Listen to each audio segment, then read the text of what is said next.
সরিষার খোল দিয়েই তৈরি করব গাছের জন্য হরলিক্স।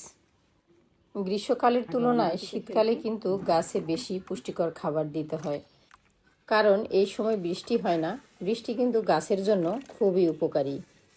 আমি শীতকালে প্রতি মাসে একবার হলেও এই খাবারটা দেওয়ার চেষ্টা করি।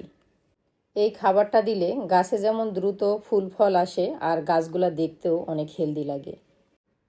1 কেজি পরিমাণ খৈল আমি পানিতে ভিজিয়ে রেখেছি। এরপর এখানে হাফ কেজি পরিমাণ কলার খোসাও দিয়ে দিয়েছি।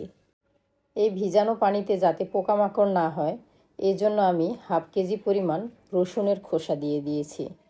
আমি প্রতিদিন ঢাকনা খুলে একবার লাড়া দিয়ে দিই।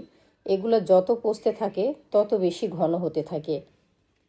ঘনত্ব বেশি হয়ে গেলে প্রতিদিন আমি একটু একটু করে পানি অ্যাড করি। 1 কেজি খোলের জন্য মোট 14 লিটার পানি নিলেই হবে, কিন্তু আমি এখানে 16 লিটার নিয়েছি। রসুনের খোসা এবং কলার জন্য বাড়তি 2 লিটার নিয়েছি। এই বালতিটা হলো 16 লিটারের মোবিলের বালতি। গাছের জন্য পারফেক্ট হরলিক্স তৈরি করতে হলে অবশ্যই এখানে রাসায়নিক সার অ্যাড করতে হবে। আমি ডিএপি নিয়েছি 100 গ্রাম এবং পটাশ নিয়েছি 100 গ্রাম। এই দুটি উপাদান দিয়ে আমি 1 সপ্তাহ ভিজিয়ে রাখবো। 1 সপ্তাহ পর আবারও 100 গ্রাম ইউরিয়া অ্যাড করে 3-4 ঘন্টা আমি ওয়েট করছি, যাতে ইউরিয়াটা পানির সাথে ভালোভাবে গলে যায়। এই খাবারটা প্রথমে আমি দিয়ে দিব যে গাছগুলোতে আমার ফল ধরার সম্ভাবনা আছে বা ফল ধরেছে এরকম গাছগুলোতে।